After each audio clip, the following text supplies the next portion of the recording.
हाँ तो नमस्कार प्यारे बच्चों। एग्जाम का टाइम आ रहा है। आप सभी लोग बहुत सर्च करते हैं कि महोदय बोर्ड परीक्षा में हम लोग पेपर कैसे लिखें और बोर्ड परीक्षा में पेपर लिखते समय किन किन बातों का ध्यान रखें। तो प्यारे बच्चों, आज की वीडियो में हम आपके जो प्रश्न है मन में, इसका मैं एकदम समुचित जवाब दे रहा हूँ। तो आप लोग ध्यान से देखिएगा। मैं 10 गलतियां बताऊंगा, मतलब 9 गलतियां बताऊंगा जो आपको नहीं करनी है, और 10वें में मैंने खुद से लिख कर बताया है कि आपको पेपर कैसे लिखना है।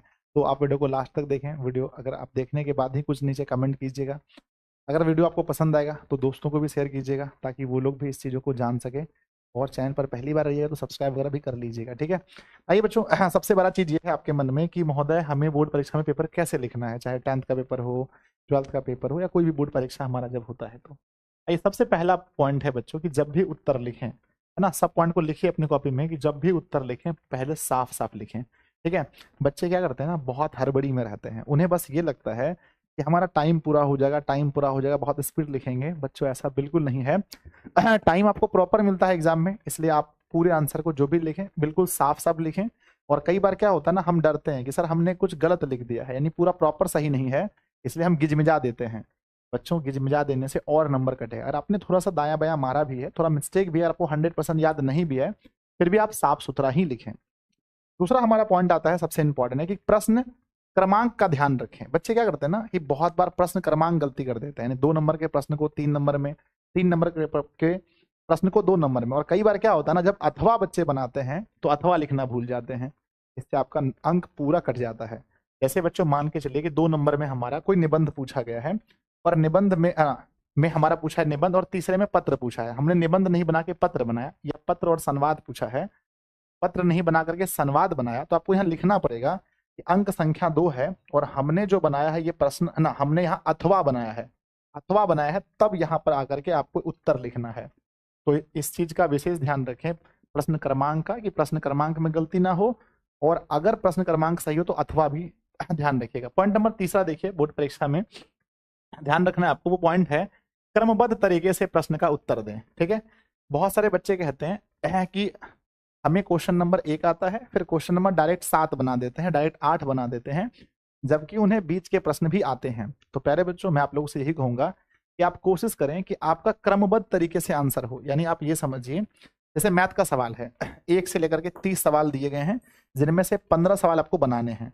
अगर आपको लगता है कि 1 नंबर हमने सॉल्व किया और एक के बाद में हमारा 2 बन रहा है, तो 2 ही बनाएंगे। ऐसा नहीं कि 1 नंबर बनाने के बाद उछल उछल के 30 बना लेंगे और फिर बाद में 15 गिन लेंगे। यहाँ दो चीजें। आप बोलोगे सर अगर हम अल्टरनेट बनाते हैं तो जहां तहां से बना के 15 सवाल पूरे कर देते हैं तो नंबर मिलेंगे बच्चों, लेकिन ना एक साइकोलॉजिकल इफेक्ट पड़ता है। जब टीचर चेक करता है आपकी कॉपी को, तो वो कभी नहीं चाहेगा उसको तकलीफ हो खोजने में कि आपने कौन कौन से प्रश्न बनाए हैं। तो तीसरे पॉइंट में विद्यार्थी जी याद रखिएगा कि हमें जो आंसर लिखने हैं सीरियल वाई में, अगर 1 के बाद 2 नहीं बनाया, 3 नहीं बनाया, 4 बनाए तो 4 लिखेंगे, 5 लिखेंगे, इस तरह से क्रमबद्ध तरीके से लिखेंगे। तो आपकी कॉपी चेक करने वाले जो एग्जामिनर है वो आपको अच्छे नंबर देंगे। और हाँ, याद रखिएगा कि दो प्रश्नों के बीच में आपको कम से कम 1 लाइन तो छोड़ना ही छोड़ना है। 2 लाइन छोड़े तो अच्छा है, मेरा मानना है कि 2 लाइन आप छोड़ देंगे 2 प्रश्नों के बीच में, ठीक है। 1 लाइन तो नेसेसरी छोड़ना ही छोड़ना है, वो आप वहां पर पेपर के अनुसार देख लीजिएगा, ठीक है। पॉइंट नंबर चौथा आपको याद रखना है कि अच्छे कलम का उपयोग करें। अभी अच्छे कलम का मतलब ये नहीं है कि बहुत महंगा कलम हो, 50-100 रुपए का, ऐसा नहीं है। अच्छे कलम का मतलब ये है कि जिस कलम को आप यूज कर चुके हैं। एग्जाम टाइम में अक्सर क्या होता है, मेरे साथ खुद हुआ था कि हम एग्जाम टाइम में ना सोचते हैं किस किस पेन से लिखें कि बहुत अच्छा हो। तो मेरे बच्चों, पेन मतलब जो है ना, जिस पेन को आप पहले यूज कर चुके हैं, या जिस पेन को आप बहुत चला चुके हैं, जिस पेन से आप कंफर्टेबल महसूस करते हैं, उसी पेन का यूज करें। अच्छा मतलब है कि जो आपके लिए अच्छा हो, है ना। ऐसा नहीं कि जो आपके दोस्त के लिए अच्छा है वो आपके लिए अच्छा हो, जरूरी नहीं है। चाहे वो बच्चों 3 रुपए का हो सकता है, 5 रुपए का हो सकता है, कोई भी पेन हो, ब्लैक या ब्लू पेन हमें आप, है ना, हमें एग्जाम में लिखना है, वो भी बिल्कुल अच्छा जिसका उपयोग आप कर सकें, हो ना। तो इसको भी पॉइंट को लिख लीजिए कॉपी में। पांचवा पॉइंट है, पेपर लिखते समय आपको ध्यान रखना है हमेशा कि जो पूछा जाए वही लिखना है। अब आपसे पूछा है प्यारे बच्चों की परिपथ किसे कहते हैं, आप पूरा घुमा रहे हैं, आप उनको विद्युत धारा की परिभाषा बता रहे हैं, फिर परिपथ बता रहे हैं। आपसे पूछा गया मेटरनिक युग से क्या समझते हैं, तो आपको मेटरनिक के बारे में ही लिखना है। ऐसा नहीं कि आप जाकर के कार्बोनी गेरिबाल्डी के बारे में लिख रहे हैं, नहीं। तो जो प्रश्न में पूछा गया है वही लिखना है, समझ रहे हैं ना। भूकंप किसे कहते हैं तो भूकंप ही लिखना है, भूकंप किसे कहते हैं, ये नहीं लिखना है कि बाढ़ इसे कहते हैं फिर भूकंप इसे कहते हैं, ऐसा नहीं है। ठीक है, तो ज्यादा बहुत बड़ा करने के चक्कर में नहीं रहना, क्योंकि देखिए टू द पॉइंट, जो आजकल सबको पता है, जो भी एग्जाम जो कॉपी चेक करने वाला होता है, वो जमाना चला गया कि ऐसे ऐसे करके गिनती करेंगे, भैया 5 लाइन है तो नंबर मिलेगा ना, ऐसा नहीं है। सही उत्तर लिखना है, जितना है तो नंबर मिलेंगे। तो आपने देखा कि जो पूछा जाए वही लिखना है, फालतू नहीं लिखना है, पेपर कॉपी नहीं भरना है। छठा पॉइंट आपको याद रखना है पेपर लिखते समय कि शुद्ध लिखने का प्रयास करें, है ना, शुद्ध लिखने का प्रयास करें। शुद्ध का मतलब ये है, शुद्ध का मतलब ये है कि जैसे मान के चलिए मुझे लिखना है परिवर्तन, तो परिवर्तन होता ऐसे है, परिवर्तन होता ऐसे है। अब आप परिवर्तन ऐसा न लिख करके आप परिवर्तन लिख रहे हैं ऐसे करके, परिवर्तन ऐसे लिख रहे हैं, मान के चलिए, ये क्या है, अशुद्ध है ना, ये अशुद्ध है। तो पहले आप लिखने का प्रयास करें शुद्ध, जो पूछा गया शुद्ध लिखने का प्रयास करें, ये बहुत बड़ा इफेक्ट। और खास करके जो पहले 1-2 प्रश्न आप लिखेंगे, प्रश्न संख्या 1, प्रश्न संख्या 2, उस पर तो विशेष ध्यान रखिएगा कि जो स्टार्टिंग में वही प्रश्न लिखिएगा जो आपको 100% आते हैं, और पूरे शुद्ध तरीके से लिखिएगा। ठीक है, तो ये भी एक पॉइंट बन सकता है, स्टार्टिंग में वही प्रश्नों के उत्तर दें जो आपको आते हैं। और अभी तो स्टार्टिंग क्या, अभी तो दोगुने प्रश्न हो गए हैं, तो सभी प्रश्न वही बनाएं जो आपको 100% आते हैं।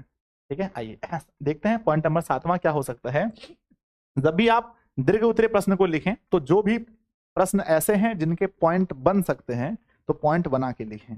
अब कुछ कुछ सवाल ऐसे हैं जिनके पॉइंट नहीं बन सकते हैं, पर कुछ कुछ सवाल ऐसे हैं जिनके पॉइंट बन सकते हैं, और पॉइंट बनाते समय एक एक लाइन ना, एक लाइन बीच में छोड़ गए या फिर पैराग्राफ चेंज करके लिखें, तो ये बेहतर होगा।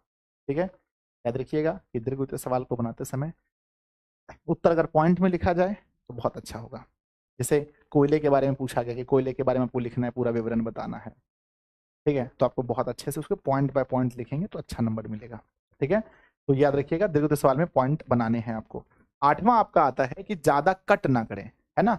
हम लोग परीक्षा में क्या करते हैं, हमने लिखा प्यारे बच्चों, जैसे मान के चलो हमने कुछ लिखा कि जैसे हमने लिखा कि, है ना, कोई भी परिभाषा ले लेते हैं, जैसे कि बायोलॉजी का ले लेते हैं, तो लिखते हैं जीव, जीव जिस विधि द्वारा,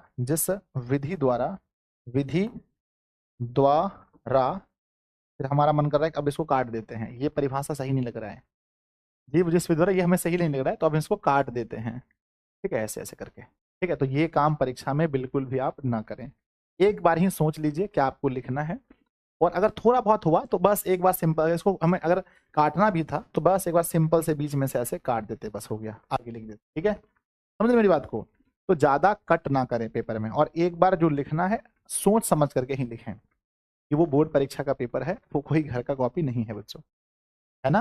तो ज्यादा कट नहीं करना है, जो भी लिखना है सोच समझ के लिखना है। 9वां पॉइंट आता है बच्चों कि प्रश्न को उत्तर पुस्तिका में ना उतारें।